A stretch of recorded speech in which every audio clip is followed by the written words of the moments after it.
Franka Gashumba ave ku muwala we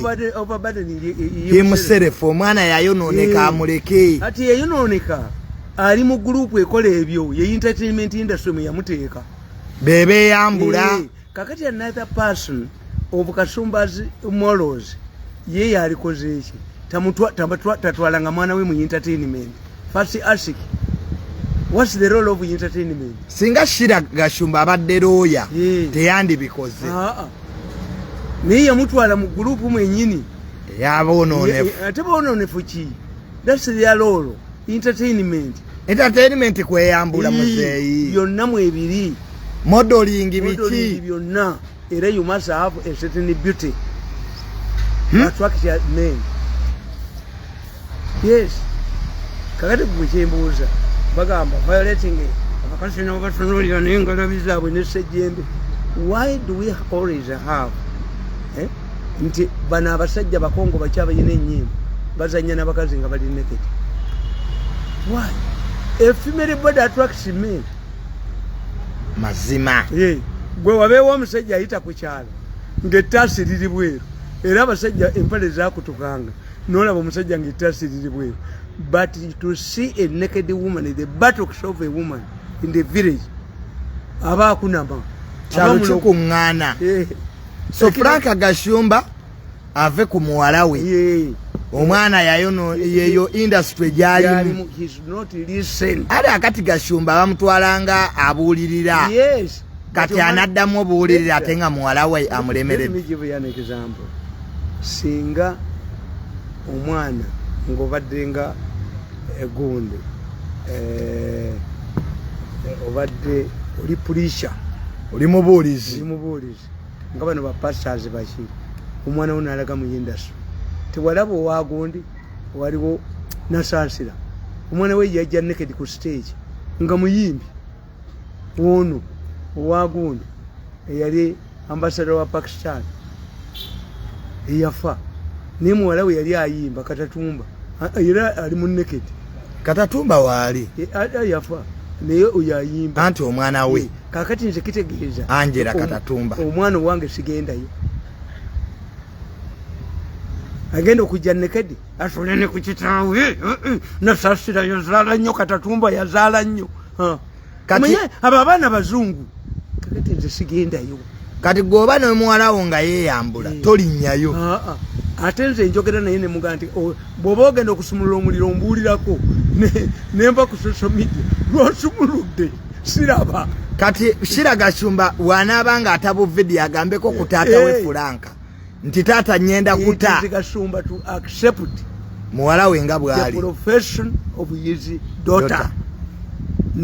Gashumba made a mistake when he allowed this woman the daughter to join in the entertainment industry.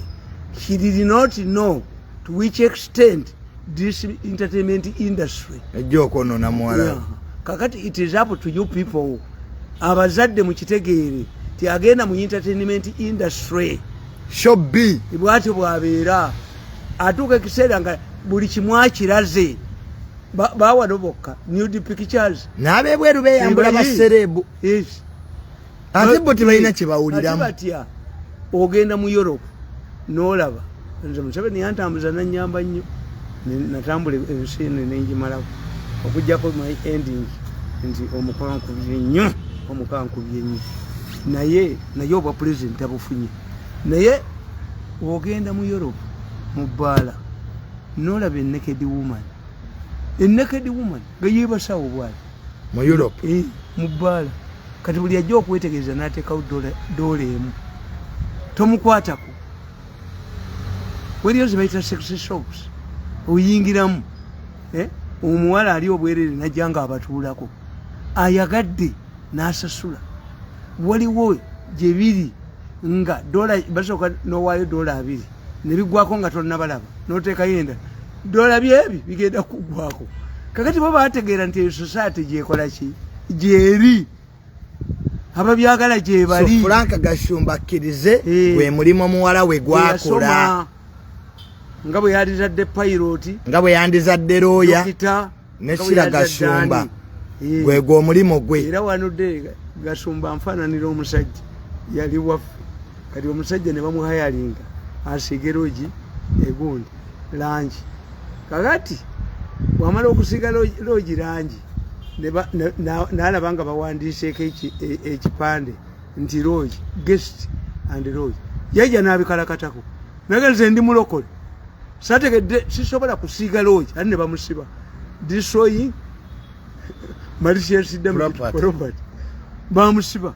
naye ye bwe yali asiiga ekizimbe teyamanya nti asiiga loogi nze kitange yagobako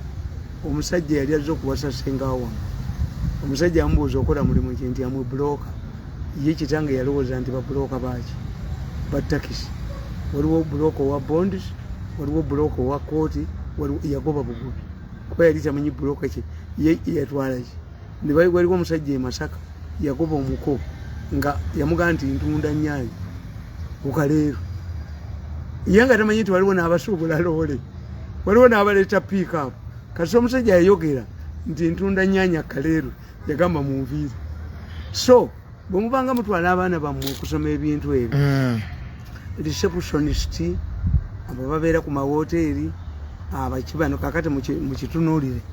bwogenda mu mawoteeri ga Uganda mangi you see two things if bano very observant. One, mulimu abakonjo bangi. I heard abakonjo tebabba abakonjo bantu balamu nnyo.